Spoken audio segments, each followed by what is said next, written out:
I have not weightlifted or done body weight exercises for probably 14 months. All I've really been doing the last year or so is cardio, 12-3-30, walking challenges, some running. And I'm gonna be honest, I feel really nervous right now. And it's kind of hard to explain why exactly. It's not from lack of knowledge or nerves of having anyone see me do these workouts. For a few years, I did work with a personal trainer, so I do feel like I learned a lot about weightlifting and building strength and how to do these exercises properly. But I got to a certain point with weightlifting and strength training that I started to really dread going to those sessions, and I started to really dread the physical exertion. And it's not like I don't like hard workouts, because I do like running, I do like incline walking. There's something specific about weightlifting, and maybe it's just certain exercises, but my hopes over the next 4 weeks to start dismantling this aversion I have, and even just try to get a better understanding of what I do like and what I don't like about this style of training, and tweak things to make it my own and to hopefully make it into something sustainable and enjoyable. If you've been following my fitness challenge videos, you'll know that the last couple months I challenged myself to do daily workouts, and now that I'm switching over to something that is not cardio, I'm not going to be training every day. My goal over the next 4 weeks is to work out 4 times a week. Yeah, we'll see about that. And to be able to go up in reps and hopefully weight by the end of the month. And for each of these 4 workouts, I wanted to keep it super simple so that I could just start to dip my toe back into this style of training. So what I'm going to be doing are push-ups, dumbbell pullovers, forward lunges, glute bridges, and doing a cardio finisher on the treadmill with an incline of 10% at a speed of 3 miles per hour for 15 minutes. These 4 exercises I've selected don't hit every single muscle in the body, but they are great compound movements that will cover a lot of them. And I'm sure I'm really going to be feeling it all over. I feel so nervous right now, and I don't know why. This first week, I am, for the most part, just going to be sticking to body weight, and then by next week, especially for the lunges and glute bridges, I will be adding weight. So that is to say, I'm making today as easy as possible for myself so that hopefully after today's workout, I'm not dreading the next month. Okay, I don't really think there's much more to say right now, so it's just time to get started. I'm honestly gonna be really impressed if I can do any more than 5 real push-ups. But regardless of how many full push-ups I can do, I'll do as many as I can and then switch over down to my knees and keep going until I hit at least between 15 to 20 push-ups. And I will be using these perfect push-up grips because I do have some wrist issues, so being in that flex position while trying to do push-ups just causes me a lot of pain. So whenever I do push-ups, I use these. All right, here we go.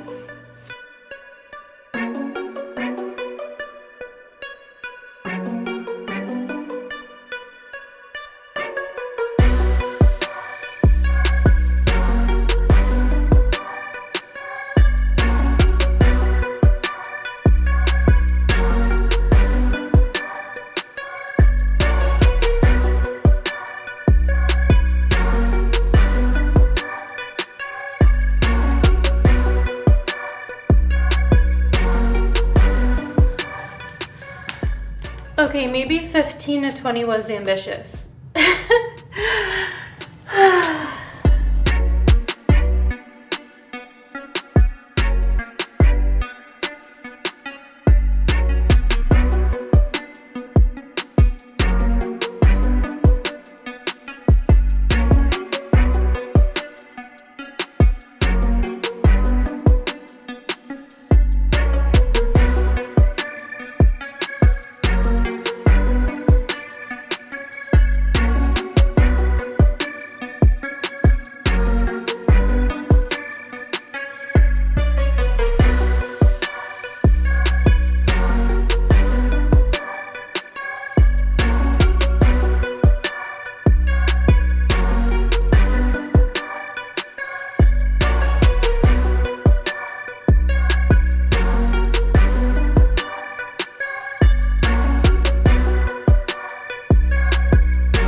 Yeah, we're gonna stick with just 3 sets today. I'm gonna go do my incline finisher on the treadmill, and then we'll reconvene.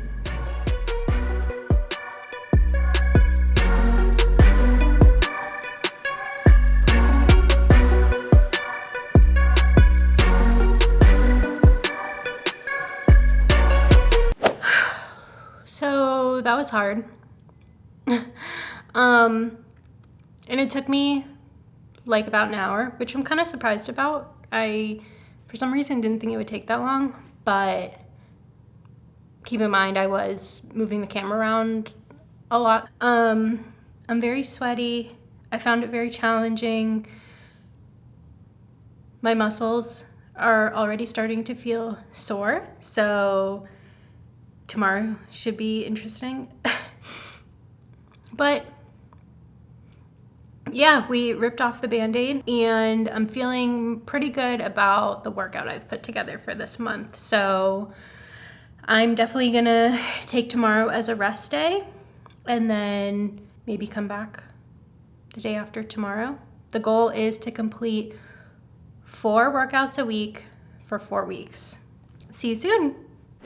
I wasn't even gonna check in today. I'm doing my second workout. I took 2 rest days. No, I took 3 rest days after the first workout. Now I'm doing the second one, and I went to go try to do a full push-up. No chance. So I dropped to my knees, and then I tried to do push-ups on my knees, and my pecs are just like shot. They have nothing to give. I could do 1 push-up on my knees in my first set. That's embarrassing. So the last few days have been really rough. I set out to start this challenge like 11 days ago, and at this point I should have at the very least 5 workouts completed, but really more like 6 to 7. And in the last 11 days, I've only done 2 workouts. And I've been feeling really low. And I'm not going to get into all that, but I did just want to come on to film this moment and say that, you know, this is one of those moments where it can be where I fall off the wagon, and this could be a moment where I fall off the wagon, or other people I'm sure can relate that when you've been following a good routine, or you've been regularly exercising and being active, and then all of a sudden you fall off track, or you fall off track hard.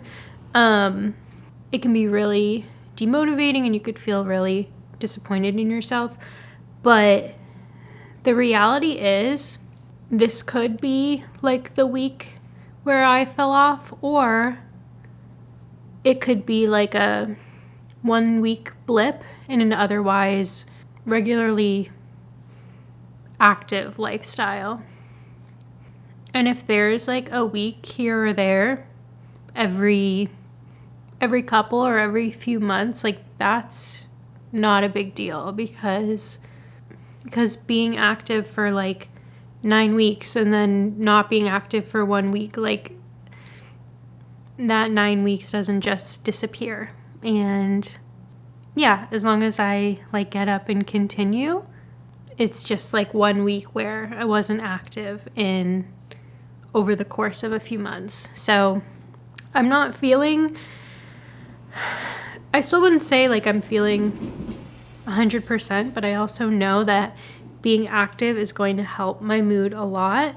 I'm not super excited to do this workout at the particular moment, but I'm going to try. I'm going to do it anyways. And to make it a little bit easier on myself, I'm going to put a show on my laptop, and I'm going to watch TV while I do it and just do this workout slowly and just get through it.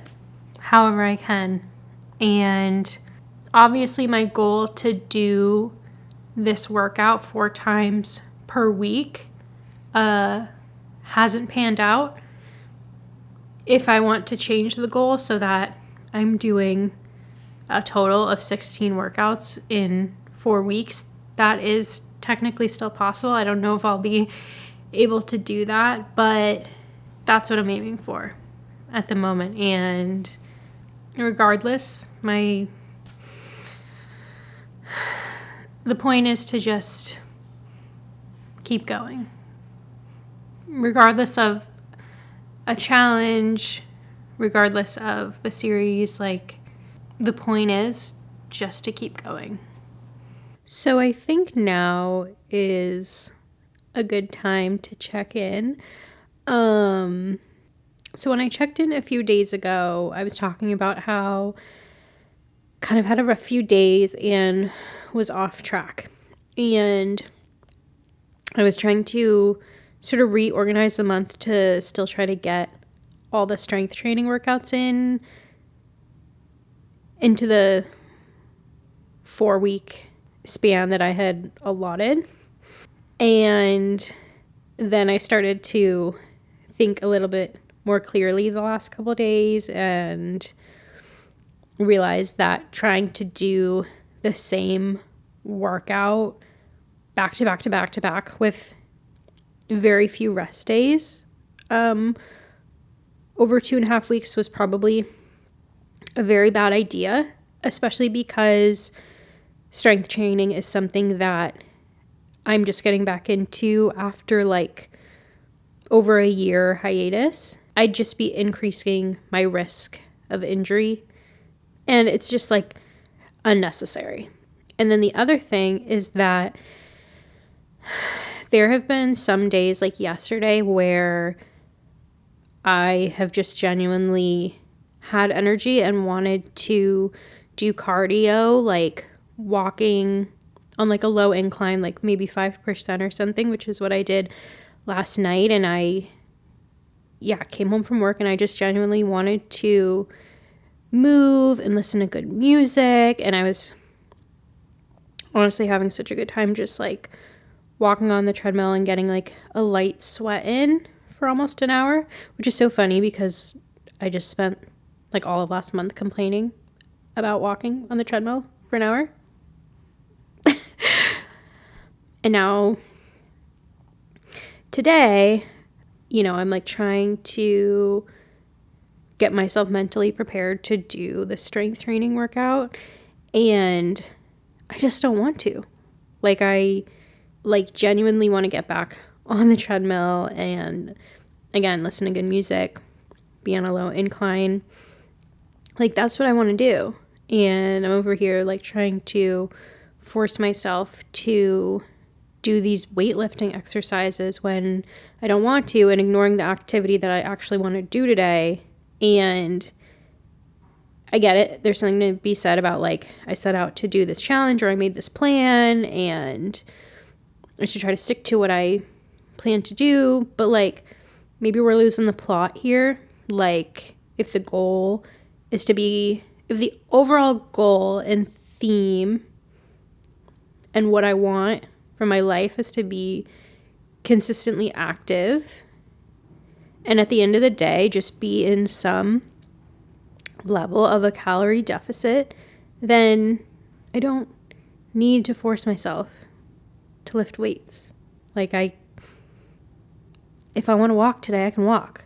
If in a couple of days I don't want to walk anymore, I can strength train. Like, yeah, so I don't know what the rest of this month is going to look like, but I think today I'm just gonna get on the treadmill.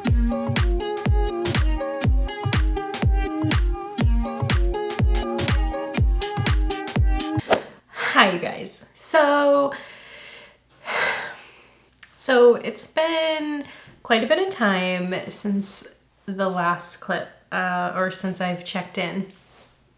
And I've still been doing the things, working out, eating good food, working towards my goal of sustainable weight loss. And this morning I went and got a DEXA scan, and I'm excited to share some of that information with you and just give an overall update of where I am at in my journey. But before we get into that, I just made breakfast and I just wanted to share what I'm having because I did do a good job of making it kind of aesthetically pleasing this morning.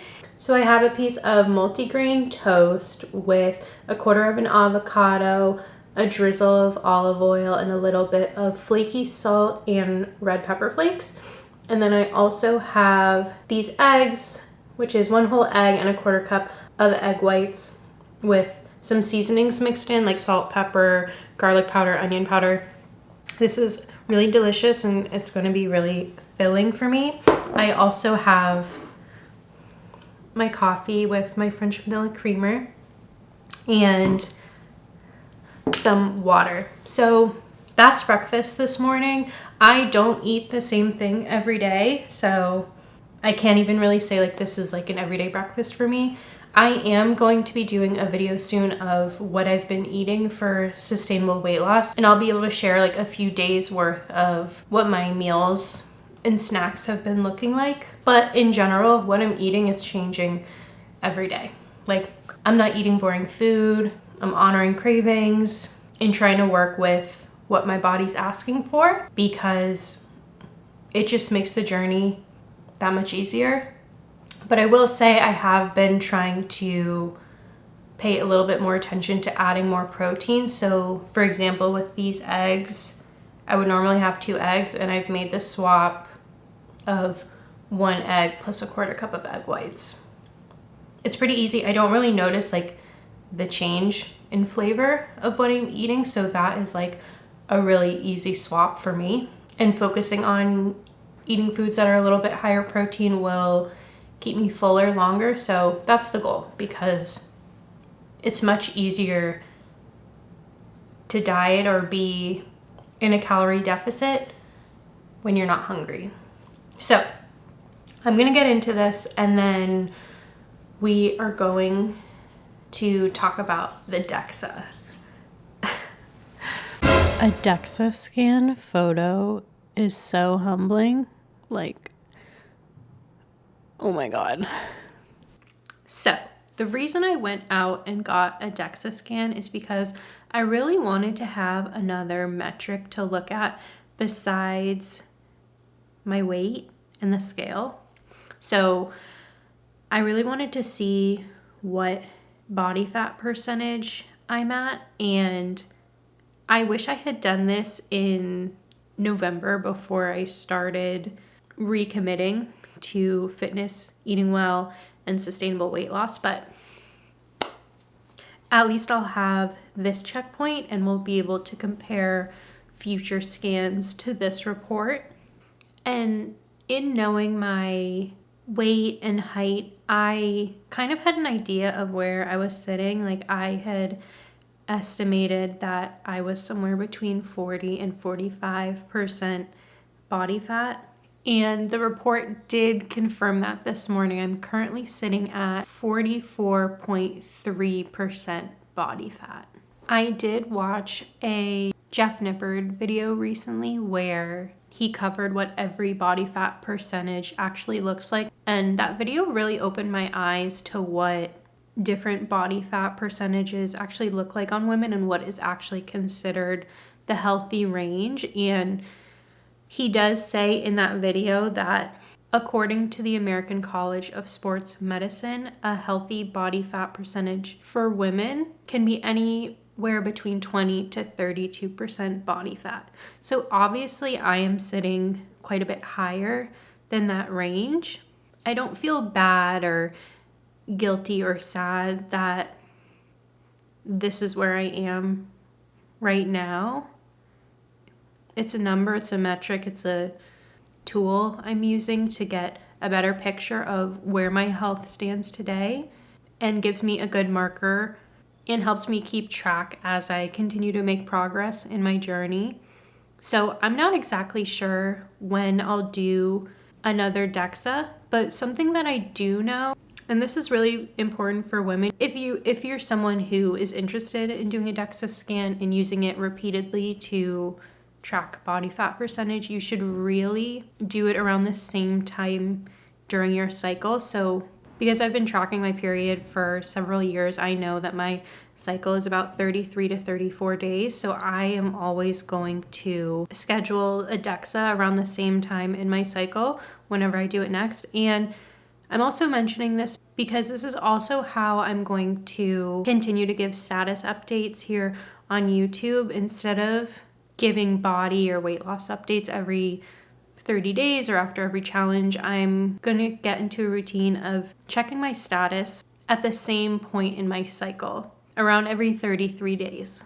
And this is important because as women, the second half of our cycle, like for me, between days 18 to 33, I am just holding on to weight, and it's water weight. Even if I'm hitting my macros consistently, eating in a deficit, exercising every day, the scale is basically going to show the same thing every day for that 2-week period. And many, many women can confirm that they have the same experience. And I don't want to continue to stress about the scale during those couple weeks where I have so little control over what it's going to show me. Because as long as I put the work in and continue to follow my systems during that period, once I get past that window, the scale will actually reflect the work I've put in. And as women, we see that like whoosh, as people call it, on the scale, where during and after your period, you'll see the scale go down anywhere from 2 to 7 pounds. And obviously you didn't lose 7 pounds overnight, and you didn't lose 2 pounds overnight. That weight and fat loss has been happening over the last few weeks, but just from the way the female body works, you haven't been able to see it yet. So that is all to say, I want to be consistent with at what point in my cycle I'm giving my updates. Other than my body fat percentage, a couple other things I learned from the DEXA is that I am holding on to an unhealthy amount of visceral fat, which does increase health risks. So that is something I'm taking seriously and is an important motivator for me wanting to continue to exercise, eat well, continue to work on making healthy swaps in my diet. I also learned that I have a higher than average lean mass and higher than average bone density based on the report comparing my results to 76,000 other women who have received a DEXA. So that is all to say, I do have a good foundation for being able to exercise. My body does and will respond well to weightlifting. And so that is all really positive. I am really excited to continue working towards my goal, and whether I get another DEXA in a couple months, a few months later in the year, I'm really excited to see the progress I make. And one other thing I wanted to share before I get into my progress update and progress photos is that I do want to revisit weightlifting and strength training exercises soon. I think part of the reason why it was so hard for me last month to incorporate those exercises and stick to the 4-week challenge was that it was February in the Northeast, and I am definitely someone who can fall into seasonal depression in the winter months if I am not staying consistently active. And something I realized was that the strength training workouts that I was trying to do were not helping me mentally in comparison to the high step walking challenges and walking on incline on the treadmill. There was just a different level of endorphins or something. And I could tell my mood drastically changing in February when I was trying to do the strength training, and because I was taking more rest days. And then as soon as I switched back to incline walking and cardio in general, I saw a big change in my mood. The second reason why I found the strength training exercises difficult were that I chose 4 exercises that I thought would be easy for me to do at home and a good place to start, while also targeting a lot of different muscles in the body. But those were not the best exercises for me personally to choose as someone who hadn't been weightlifting in over a year. And there were even some slight, like for example, the push-ups, very, very difficult. Maybe I should have just stuck to trying to do them on my knees, especially at the beginning, because after that first day, even like a couple weeks later, I was not able to do more than one, and it was really disheartening. And one of the other exercises, the glute bridges, that was just more of like a personal discomfort, and maybe some people can understand this and maybe some people can't, just being the size I am or the body that I have. And there was some level of like sensory discomfort with that particular exercises. So that being said, I don't think I did a great job of choosing exercises to set myself up for success, especially as someone who was really hesitant going in. So knowing that, and knowing that I would probably have better success with getting into weightlifting when it's not in the dead of winter, I'm excited to try this again soon, like springtime, because I know that strength training is really important for longevity and quality of life. And I also know it's an important component in getting me to the body I'm ultimately most confident and happy in, as well as the strongest version of myself. So I'm not in a rush to get there, but I just wanted to share my perspective of weightlifting since failing that challenge last month. Okay, so now let's get into my progress updates and before and after photos. In the last 16 weeks, I've lost 11 pounds. I've lost 3.5 inches off my waist and 2 inches around my hips. Now, this is not the fastest weight loss in history, but that's not the goal. We are working towards sustainable weight loss. I've done the yo-yo dieting before, and I've lost the weight quick before, but this time we're doing it slow and making it sustainable. If this resonates with you, I hope you stick around and follow along on my journey.